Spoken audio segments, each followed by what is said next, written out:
Esse é um detalhe importante do Evangelho. Nós vemos Lucas preocupado em citar personagens, governantes, e de alguma forma, eu nunca tinha parado para pensar, de alguma forma, Jesus é identificado como uma pessoa. Por que ele tinha esse objetivo? Na verdade, o que Lucas está fazendo é situar Jesus no tempo e no espaço. Lucas é um historiador, então ele faz questão de estabelecer marcos históricos relativos à vida de Jesus. Jesus nasceu no período de Herodes o Grande, que reinou na Judéia entre os anos 37 e 4 a.C. Por sua vez, quando João Batista começou seu ministério no capítulo 3, o imperador era Tibério César, e o tetrarca da Galileia era Herodes. Então, Lucas faz questão de situar a vida de Jesus, ou o seu evangelho, no tempo e no espaço. Ele é um historiador, ele está sendo cuidadoso, extremamente cuidadoso aqui. Exatamente. Ele dá a informação histórica, mas identifica Jesus como... Jesus é um personagem histórico, Jesus está entrando na história, não é? E João está situando em que momento da história Jesus está entrando, quais eram os governantes, como eram as coisas. Jesus está entrando na história e Lucas está identificando que momento era esse. Exatamente, sim, pastor. E estes eram fatos históricos, não eram histórias que me contaram, etc. Eram fatos específicos, manifesta pessoas específicas que estavam no contexto de Jesus e identifica também lugares específicos. Então, era uma história real. O que ele quer dizer para aquelas pessoas que estavam escutando, que Jesus não foi um personagem mitológico na história. Ele era real, foi real. Para o público grego, a gente tem uma... Né, é intencional esse objetivo. E aí é inspiracional, não sei se posso usar essa... né, o Espírito Santo guiou para que fosse exatamente porque eles acreditavam, tinham uma visão mitológica, né? Para aqueles que estão acompanhando o nosso estudo aqui, nós vamos estudar o capítulo 3 e o capítulo 4 do Evangelho de Lucas. Especificamente, nós temos aqui, no verso 3, ele percorreu toda a vizinhança do Jordão, pregando o batismo de arrependimento para a remissão dos pecados. E ele, no verso 4, diz: preparai, é a voz que clama no deserto, preparai o caminho do Senhor e endireitai as suas veredas. Podemos considerar esses dois aspectos aqui? Sim, esta é a profecia de Isaías, né, que cita Lucas. E o trabalho de João era esse: preparar o caminho da vinda de Jesus. E acho que isso foi fundamental e acho que valeria a pena falar um pouquinho sobre isso. De que forma esse preparo, né? Na verdade, a Bíblia identifica João como o precursor do Messias. O Messias pregaria uma mensagem de arrependimento porque o reino de Deus é chegado, ou era chegado naquele momento. E João introduz essa mensagem de arrependimento, algo que era praticamente inexistente no judaísmo. E ao preparar o caminho do Senhor, João desempenha uma missão profética.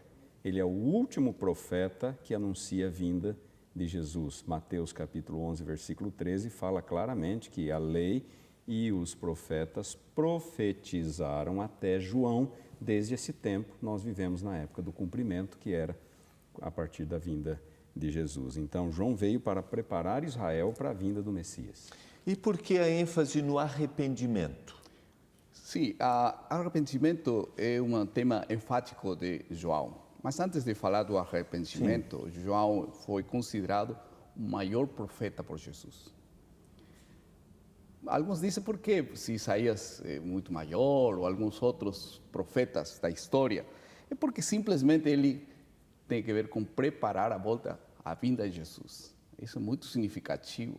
Outros profetizaram, mas ele estava ali preparando. Estava na história, perto de Jesus. Agora, o tema do arrependimento é fundamental porque cria um clima para a vinda de Jesus. Eu me imagino, Jesus não teve muito tempo para passar nesta terra, 3 anos e meio. E todo esse tempo ele não conseguiria ter conseguiria fazer tudo o que ele queria fazer. Por isso que é uma benção. Deus enviou o profeta João para poder preparar o caminho. E o arrependimento, eu acho que a primeira coisa que todos nós devemos fazer, essa palavra metanoia, né, que significa transferência, mudança, ou transformação, que não está além de. Então, eu creio que essa foi a melhor maneira de preparar o caminho, deixar um clima já pronto para que Jesus pregara o perdão dos pecados, né? Essa questão do arrependimento, eu acho que a gente podia explorar só um pouquinho mais. Não é simplesmente um sentimento de tristeza. Arrependimento envolve sentimento de tristeza, envolve sentimento de remorso, mas o verdadeiro arrependimento vai além disto. O verdadeiro arrependimento significa um redirecionamento na vida. A palavra conversão vem do latim e significa uma volta completa. Eu estava indo nesta direção e então eu passo a ir em outra direção. Isto é o verdadeiro arrependimento. Não é apenas tristeza pelo pecado, mas é um redirecionamento completo na vida. Eu estava indo numa direção oposta a Deus e agora eu passo a caminhar com Deus. Isto significa conversão. Então, quando João está se referindo a esse arrependimento, ele está dizendo: vocês têm que mudar totalmente de direção. É uma ênfase moral. Ele está dando uma ênfase moral. Arrependimento, arrependei-vos para o perdão dos pecados. Então, se não houver esta entrega completa, este compromisso do ser humano de uma mudança nas suas perspectivas de vida, na sua relação com Deus, então isso nada acontece. E há uma outra ênfase aqui que eu creio que é importante. O batismo dele era um batismo com ênfase moral. E isso não existia no judaísmo. No judaísmo havia batismos, mas eram batismos cerimoniais. Todos eles tinham que ver com algum tipo de contaminação cerimonial. A pessoa tocava, por exemplo, num corpo de uma pessoa morta, ela estava, segundo a lei de Moisés, contaminada e ela precisava se banhar para se purificar. Era um banho cerimonial, um banho ritual. Mas João, pela primeira vez no judaísmo, em Israel, ele introduz um batismo moral. Isso não existia, era o batismo do arrependimento para o perdão dos pecados. Mesmo quando os gentios se convertiam ao judaísmo, eles tinham que se batizar, além da circuncisão e de uma oferta no templo, mas esse batismo era um batismo cerimonial, era para a purificação das contaminações do paganismo. Então, João Batista introduziu algo novo, que era um batismo do arrependimento para o perdão dos pecados, batismo moral. E antigamente o batismo era ativo, né? O batismo era ativo porque a pessoa entrava na água sozinha e ela mesma se banhava. Os judeus ainda fazem isso. Quem vai a Israel hoje ainda pode ver muitos judeus se purificando sozinhos. Eles entram e mergulham na água. Não era alguém que realizava. Não é alguém que fazia isso por eles. E João iniciou iniciou o chamado batismo passivo. João era quem batizava as pessoas. Nós não sabemos exatamente como, qual era o... Mas era imersão, né? Mas era imersão, isso sim. Era imersão. A palavra batismo significa imersão. Não há outro significado. E era João quem realizava estes batismos. Então vamos sublinhar aqui, pastor. Então, que eu acho que é legal a gente fazer um resuminho aqui para deixar bem claro. O arrependimento agora é uma mudança de vida, é o aspecto moral, é um apelo. Ele introduz o batismo, que é também moral, que ele é passivo e é único também. É único, porque o batismo cerimonial, ele se repete quantas vezes forem necessárias. Já o batismo moral é único. Okay. Você não precisa repeti-lo, a menos que você se afaste de Deus. Exatamente isso, Efésios 4:5, né? Efésios 4:5. Nós vamos para o intervalo e eu queria que a gente voltasse para dar essa ênfase. Uma pessoa pode ser batizada, por exemplo, uma segunda vez? Nós fomos para o intervalo com a explicação do batismo, que João agora introduz, que enfatiza o aspecto moral, que é passivo, ou seja, alguma pessoa batiza, e terceiro, que ele é único. E aí a referência é Efésios capítulo 4, verso 5. Há um só Senhor, uma só fé e um só batismo. Mas aqui nós temos algo diferente. Quando o batismo de João era único, ele era único numericamente falando. A pessoa se batiza uma única vez porque a conversão é única. Agora, se a pessoa quebra seu pacto com Deus, seu concerto com Deus, abandona a conversão, ela vai ter que começar novamente, e se começa novamente pelo batismo. Mas muitas pessoas se apegam a Efésios 4, 5 para achar que não pode haver um segundo batismo. Mas em Efésios 4, 5, Paulo diz, há um só Senhor, uma só fé e um só batismo. Aqui não é quantidade de batismo, aqui é qualidade. Só há um Senhor verdadeiro, Jesus Cristo. Só há uma fé verdadeira, a fé cristã.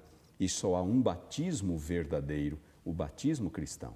Então, em Efésios 4, 5, Paulo não está falando em quantidade de batismo, mas sim em gênero, em qualidade de batismo. Nós temos algumas aplicações, e o Guia de Estudos até citou, que Paulo se refere em Romanos capítulo 6, fazendo aplicações muito interessantes a respeito do batismo. E ele se refere à pessoa que deixou ali a velha vida. Seu passado. Exatamente, o seu passado. Em Romanos 6, Paulo trabalha com a forma do batismo e constrói uma analogia em cima da forma. Como o batismo bíblico é por imersão, então Paulo fala aquele que é batizado, ele é como se tivesse morrido e sido sepultado com Cristo.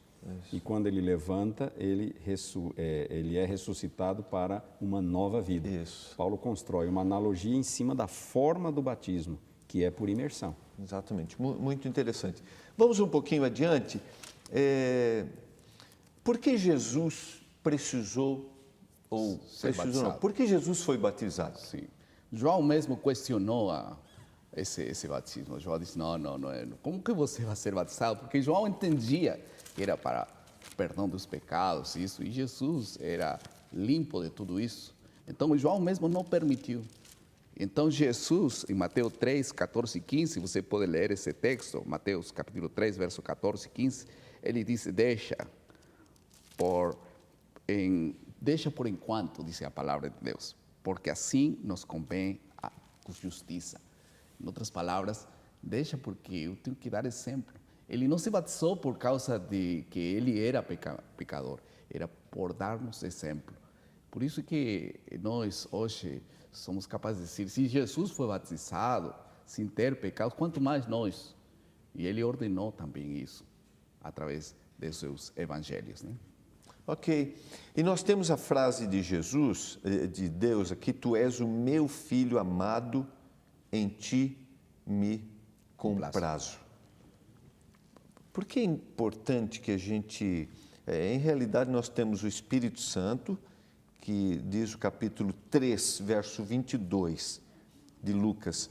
O Espírito Santo desceu sobre ele em forma corpórea, como pomba, e depois a frase de Deus. Por que é importante que a gente considere essas palavras? Por que essa manifestação divina aqui, do Espírito Santo e de Deus, o Pai?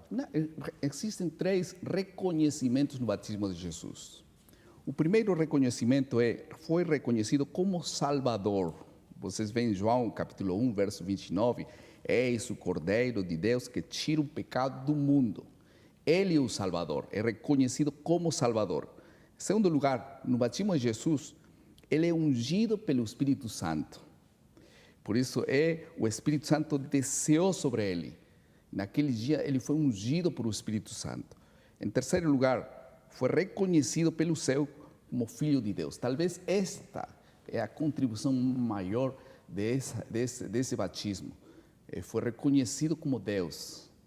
E essa declaração, tu és o meu filho amado, é uma declaração forte que identifica Jesus como Deus, como Filho de Deus. Por isso que as próximas tentações vão ter que atingir justamente essa declaração. Exatamente. Pastor, eu queria considerar esse aspecto Foi um momento que Jesus estava começando o seu ministério e Deus, o Pai, fez questão de declarar a ele que ele era o seu filho amado. Foi uma declaração de afirmação e confiança em relação ao propósito para o qual ele viera, que era cumprir o seu ministério. Esse aqui foi o momento que Jesus estava começando o seu ministério. E nós temos Lucas preocupado com o batismo, agora preocupado com a missão.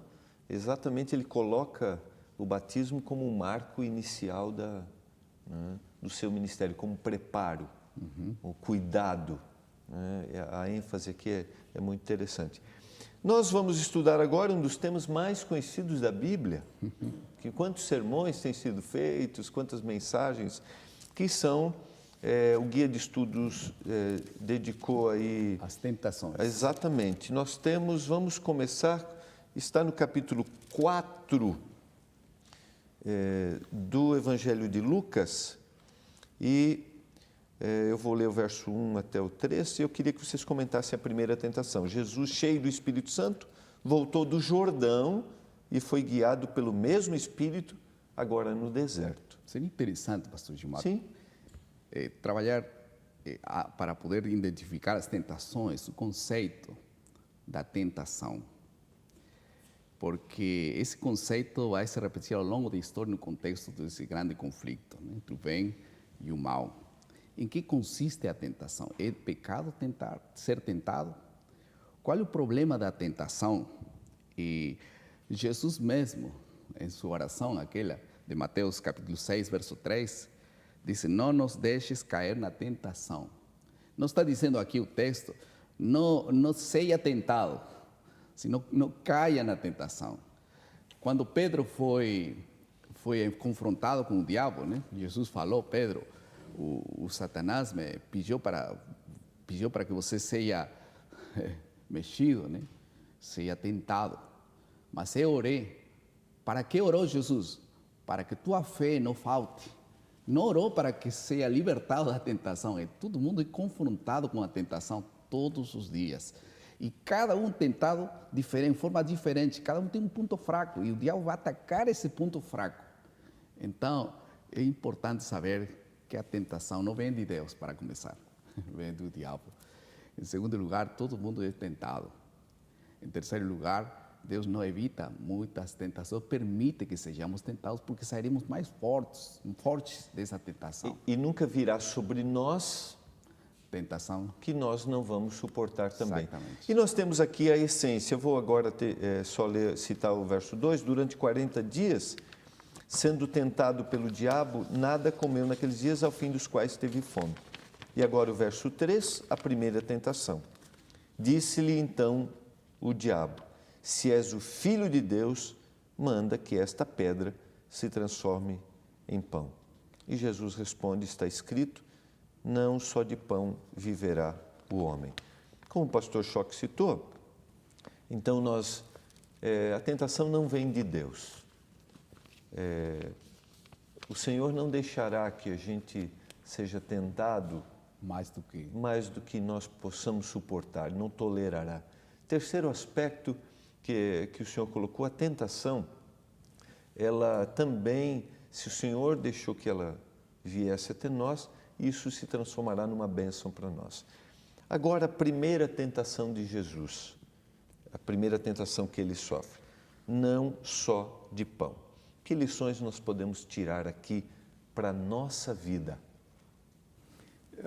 Eu acho importante aqui destacar o seguinte, Jesus era Filho de Deus, o Evangelho de João e algumas passagens de Paulo o apresentam como Criador dos céus e da terra, e ele poderia transformar pedras em pão.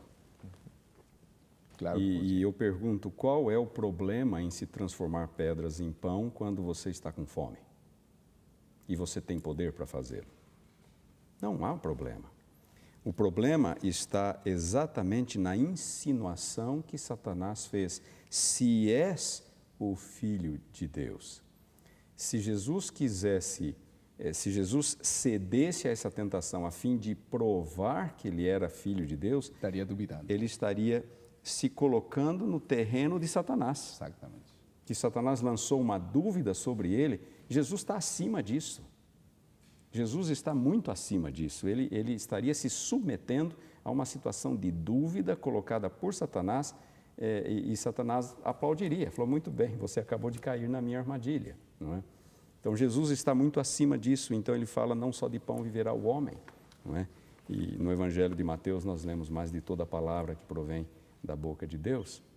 Então, Jesus está se colocando acima da tentação, acima da insinuação de dúvida colocada por Satanás. Essencialmente, o objetivo era a dúvida.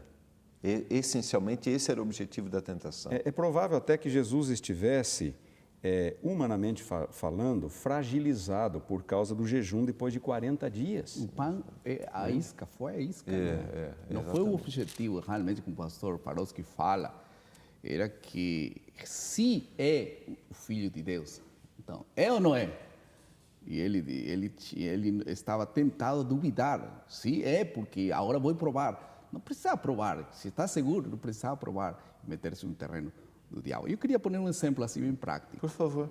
Quando eu era criança, com meus irmãos pequenos, meu pai chegou na casa que alugamos juntos. Ele foi a comprar algumas coisas, minha mãe não tinha chegado ainda.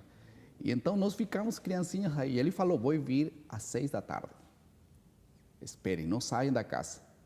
Mas nós estamos bem no começo, passando o tempo, começou a cair o sol perto das 6, ainda não era 6, nós começamos a nos impacientar. E ele, o irmão mais velho, disse, vamos sair a buscar. Nós não conhecíamos o bairro, sem dúvida nos perderíamos, saímos e nos perdíamos no bairro. Era antes das 6, meu pai chegou às 6, ninguém estava. O risco que colocamos na vida de todos nós, ele nos encontrou depois, perdidos por aí. Mas ele falou, vou voltar às 6. E nós duvidamos. Se ele era o Filho de Deus, ele não tinha que duvidar, sair e começar a demonstrar ao diabo que era, não era. Como disse o pastor Paroski, colocar-se no terreno do diabo. Então, essa dúvida, por isso uma pessoa que começa a duvidar de Deus, será que Deus é? Será que a Bíblia é? Quando a primeira grande tentação é começar a duvidar se é palavra de Deus, porque acontecem todas essas coisas, começamos a duvidar disso. Aí, então, é o primeiro passo para a queda. Deus fortaleça nossa fé e nossa confiança plena na palavra de Deus e em Deus também. Muito bem, pastor. Até o guia usou exatamente essa expressão, duvidar da palavra de Deus. É o primeiro passo para ceder à tentação. Talvez nós estejamos, neste momento, falando para alguém que tenha dúvidas e comece a questionar, às vezes por uma oração não atendida, ou às vezes por uma decepção em alguma, na sua vida cristã. E colocar a dúvida, insinuar a dúvida é talvez uma das obras-primas de Satanás. Esse é um outro aspecto, pastor, muito bem colocado. Pessoas que às vezes colocam dúvidas sobre algum tema da palavra e usa a palavra, a própria palavra, para colocar essa dúvida em outras pessoas. E leva essas pessoas a abandonarem a fé e não acreditarem em mais nada. Muito bem lembrado. Vamos considerar a segunda tentação, que está nos versos 5 a 8 do Evangelho de Lucas, capítulo 4, e elevando, mostrou-lhe no momento todos os reinos do mundo. Disse-lhe o diabo, dar-te-ei toda esta autoridade e a glória destes reinos, porque ela me foi entregue e eu a dou a quem eu quiser. Portanto, se prostrado me adorares, toda será tua. Mas Jesus lhe respondeu, está escrito, ao Senhor teu Deus adorarás e só a Ele darás culto. Qual é a grande lição desta segunda tentação? Satanás sabia que o propósito da vinda de Jesus, que era para recuperar aquilo que Adão perdera, resgatar a humanidade, resgatar o mundo de volta para Deus. E o próprio Jesus reconhece no Evangelho de João que Satanás é o príncipe deste mundo, eis aí o príncipe deste mundo. Então, Satanás está propondo para Jesus um caminho mais fácil. Você não precisa ir até a cruz, não precisa morrer. É só me adorar e tudo será teu. O ser humano volta a ser teu, o mundo volta a ser teu, será tudo muito mais simples. Mas, na verdade, se Jesus se prostrasse e o adorasse, seria a derrota final de Deus Acabou. para o inimigo, a derrota final, o reconhecimento diante de todo o universo de que Satanás, na verdade, é o Deus e ele estaria se sujeitando a Satanás. Então, é por isso que Jesus fala, só ao Senhor teu Deus adorarás e só a Ele darás glória. Foi usado, né? Satanás foi usado aí. Nós temos aqui nós estamos vendo o desejo de Satanás na rebelião no céu. Sim. A mesma... Ele estava tentando obter aqui novamente a autoridade e adoração que não conseguiu no céu. E um ponto importante aqui é que Jesus estava fragilizado depois de 40 dias de jejum e o que pairava diante dele era a perspectiva da cruz. Então, Satanás chega e fala, você não precisa passar por nada disso. Você não precisa, é só me adorar. E aqui eu queria sublinhar, nós vamos para o intervalo. Às vezes, infelizmente, algumas pessoas escolhem o caminho mais fácil, como foi colocado. Eu queria retornar um pouquinho, por que é tão intencional, é tanto objetivo do inimigo de Deus levar primeiro levou a Jesus, e levar que as pessoas o adorem. Porque a adoração aqui é o grande tema, aqui, o grande objetivo. Eu acho que é complexo de grandeza, não é? Acima das estrelas estabelecerei o meu reino, subirei. E Satanás sempre teve esse desejo de ser como Deus. A Bíblia o apresenta como alguém que quer ser como Deus. E é um complexo enorme que ele tem aqui, mas a verdadeira adoração cabe exatamente a Jesus Cristo e não a Satanás. E por parte do adorador, quando se revela a verdadeira adoração? Porque às vezes algumas pessoas podem estar adorando a Satanás sem perceberem que estão adorando. Sem dúvida, quando uma pessoa define quem é o Senhor da vida, quem reina no coração, a quem nós servimos, a quem nós obedecemos. Muita gente, sem querer, está servindo o diabo, porque está fazendo exatamente a vontade contrária à vontade de Deus. Por isso que adorar é um assunto fundamental na doutrina bíblica. E um dos impedimentos maiores que o diabo sabe, e Deus sabe, é o orgulho. Porque quando Deus confronta uma pessoa com seu orgulho, ou Deus nos crucifica, ou nós crucificamos Jesus. Então, aí há duas grandes decisões. Quando nos deixamos crucificar, como Paulo falou várias vezes, com Cristo sou juntamente crucificado, não vivo eu, mas vive Cristo em mim. Então, todas as obras que eu faço são a vontade de Deus, que me deleito, me gosto, me alegro fazer a vontade de Deus. Eu estou adorando a Deus. Mas quando eu não vivo, Deus não vive em mim, então nosso corpo, nossa vida é fragilizada. Nós estamos achando que estamos seguindo a Deus, mas estamos fazendo nossa vontade para as decisões da vida, para todas as coisas práticas que fazemos. Por isso é tão importante a quem eu sirvo. Quem é Senhor de minha vida? A quem eu adoro? E não há neutralidade, né? Não há neutralidade. Ou nós servimos a Jesus, ou nós servimos ao inimigo. Exatamente. Não há neutralidade. Não tem como ficar, nesse caso, em cima do muro. Ou eu estou de um lado ou eu estou do outro. O Gui até citou um aspecto importante. Qualquer um de nós pode enfrentar a tentação de comprometer a fé, mesmo que seja em pequenas coisas. Cita emprego, aprovação, um exame na universidade, a promoção por ceder, pequenos... Um negócio, exatamente. Pequenos detalhes que podem fazer uma diferença. É apenas orgulho, né? Sempre gosto que alguém me halague, que alguém me diga que bom é você, um orgulho alimentado. Orgulho é egoísmo, todos são os princípios do pecado mesmo, né? Deus nos faz, por isso o contrário do orgulho é humildade. Pecado não é só o ato, pecado é a motivação por detrás do ato. Então, às vezes, o ato pode ser pequeno, mas pode ser sintoma de uma enfermidade grave, de uma motivação pecaminosa no coração. E ali está a verdadeira essência do pecado, Não só um ato externo, mas uma coisa que está trabalhando uma motivação interior. interior, né? Isso é muito, muito forte. Vamos para a última tentação, capítulo 4, Verso 9. 9. É isso, pastor? O senhor pode ler, pastor? Dice que levou também a Jerusalém e pô-lo sobre o pináculo do templo e disse-lhe: se tu és o filho de Deus, lança-te daqui abaixo. Essa é a tentação. Que lições nós temos aqui? Nós temos até a inversão, né? Mateus, há uma inversão aqui, né? A segunda e a E terceira. a terceira tentação. Lucas coloca essa como a Né? Em última Mateus, tentação. esta é a segunda. Exatamente. Só um detalhe, pastor, o que é o pináculo do templo? Por favor, pastor. O pináculo do templo era a parte mais alta do muro do templo. O muro, o templo tinha a esplanada do templo, que ficava, havia a parte norte e a parte sul, e na parte sul era a parte mais alta. E a parte mais alta era do lado direito, para quem está olhando, do lado oeste, sudoeste,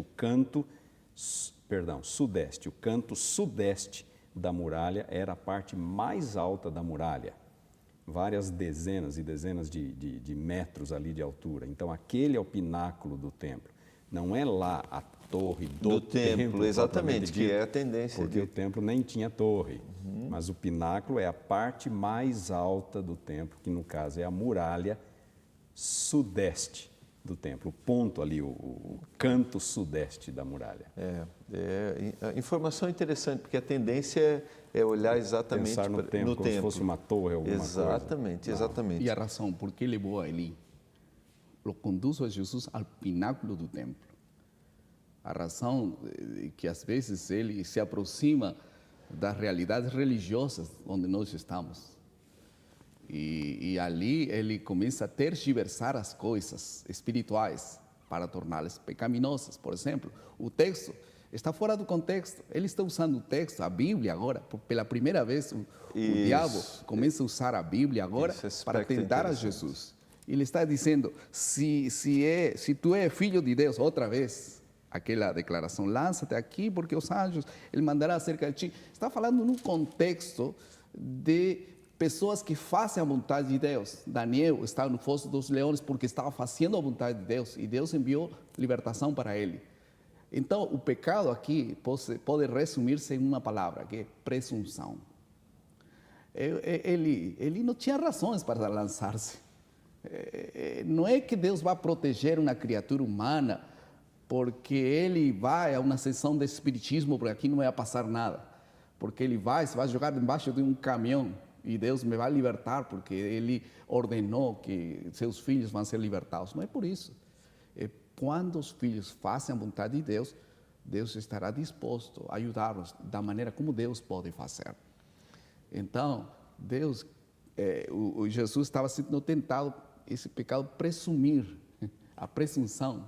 É interessante o versículo 12, a resposta de Jesus: não tentarás o Senhor teu Deus.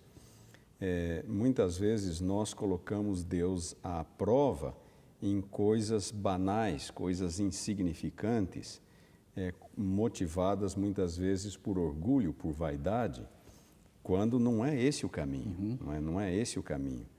E aqui estava a essência da tentação, abusar da sua dependência de Deus.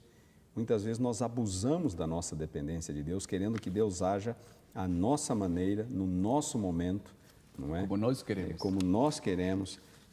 Não é assim que a coisa acontece. Exigências. Algumas pessoas exigem, né, pastor? Exatamente. Querem que Deus faça aquilo, exatamente aquilo, naquele momento, daquela forma. Eu te ordeno, né? Eu já vi, às vezes, essas expressões. Eu ordeno, o Senhor prometeu, então isso tem que... o Senhor tem que me atender desta maneira. O pastor se não me curas esta ferida, se não saio deste câncer, Senhor, eu não acredito mais em Ti. Muitas vezes a vontade de Deus é que a pessoa não cure suas feridas, não, porque Deus sabe por quê. Porque para Deus mais importante é a salvação dessa pessoa que a cura, inclusive. Não, desculpa, não que necessariamente seja a vontade dele que a pessoa sofra, mas ele faz aquilo para o bem da pessoa. Ele permite com que a pessoa sofra, porque ele sabe o que está por detrás daquele coração. Ele conhece. Ele sabe. Agora, é importante que todos nós possamos reconhecer que a vontade de Deus tem que ser feita. E para que seja feita a vontade de Deus, Deus expressou e a sua vontade na palavra de Deus. Eu não posso começar a provar coisas que já estão claras na palavra de Deus. Tem dois aspectos, pastor, que o senhor colocou, tem um aspecto que o senhor colocou aqui muito interessante. Primeiro, Satanás está usando agora, ele usa a palavra descontextualizada. Eu creio Porque que está escrito, né? O ponto aqui talvez seja a primeira tentação. A primeira tentação, se és o Filho de Deus, como é que Jesus responde à tentação? Como é que ele resiste à tentação? Com a Está palavra. escrito, com a palavra. E isso aqui é uma lição para nós. Conhecendo a palavra, poderemos resistir às tentações. A segunda tentação, como é que ele resiste à tentação? Lealdade. Não, eu vou ser leal a Deus. Eu sei a diferença entre o certo e o errado e eu vou ser leal a Deus. Na terceira tentação, Satanás pega a palavra. É como se ele estivesse dizendo a Jesus, você quer usar a palavra? Muito bem, não é na palavra que está escrito isso? Então ele está usando a palavra, mas ele está torcendo o significado da palavra. E aqui, como é que Jesus resiste à tentação? É não abusando da relação com Deus. Porque muitas vezes, o que muitas pessoas fazem é usar a palavra para passar a exigir coisas de Deus. Tu prometeste, agora cumpra, faze isto.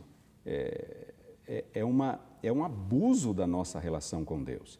Na verdade, quem determina o momento de agir em nossa vida é Deus. Amém. Não somos nós. Nós temos que humildemente permitir com que a vontade dele se cumpra. Seja feita a tua vontade. Amém. E a submissão, né? A submissão à palavra, aquilo que ela disse.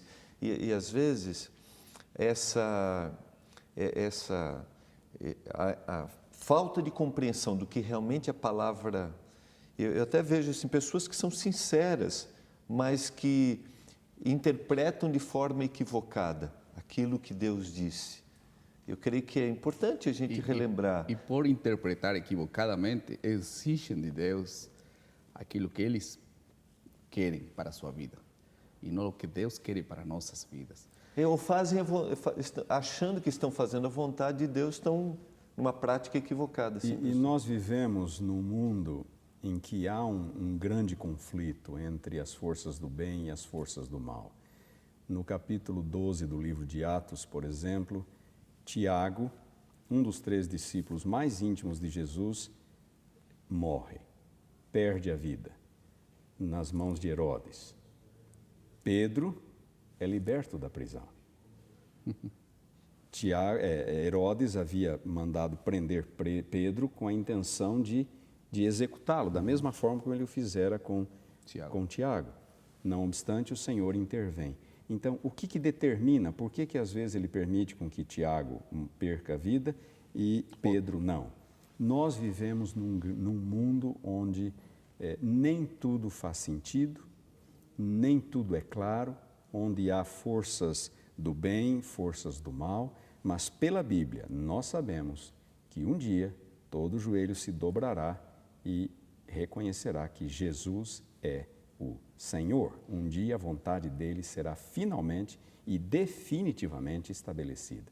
Nós vamos ver isso em Lucas, né, pastor? Quando a gente vê a situação de João Batista, a prisão, a execução e a aparente indiferença de Jesus. E o que vale finalmente para Deus não são os 80, 70 ou 50 anos que a gente mora aqui, é a eternidade, a vida eterna. Esse é o tema grande, salvação, né? Ok, pastor, eu creio que fica importante aqui a gente relembrar, eu queria concluir com isso aqui, que por algum tempo na história da humanidade a Bíblia foi retirada da mão do povo. As pessoas não tinham a Bíblia. E hoje acho que não existe quem não possa ter acesso à palavra, seja escrita, seja áudio, né, de todas as formas. Mas, infelizmente, a incompreensão, né, e o uso incorreto tem levado alguns, infelizmente, a cederem à tentação de Satanás, como Jesus naquele dia foi tentado. O texto, a regrinha básica aqui só, né, pastor? A leitura do texto, do contexto, de outros textos. Paralelos, né? É o básico para a gente entender a palavra de Deus. Quero agradecer muito ao pastor Choque por ter estado conosco. Deus continue abençoando muito o senhor, seu ministério, pastor. Muito obrigado. Viu? Deus nos abençoe no estudo desta lição. Para mim ficou muito claro que a idolatria pode ser muito mais sutil do que curvar-se e adorar algo que não seja o Senhor. Às vezes nós idolatramos muita coisa que não é Deus, mas Deus quer que nós amemos a Ele por cima de todas as coisas. Amém. Pastor Paroski, muito obrigado pela disposição. Deus continue abençoando. Em 2018 vamos ter o privilégio de ter um guia de estudos do livro de Atos, feito pelo pastor Paroski. O senhor está convidado aqui pela produção já em 2018 para participar, viu, pastor? Tá bom, obrigado, Deus pastor. continue. Eu sei que o senhor está em trabalho intenso lá de preparação. Deus guie o senhor, seu ministério e sua família. Você também, Tá bom? obrigado.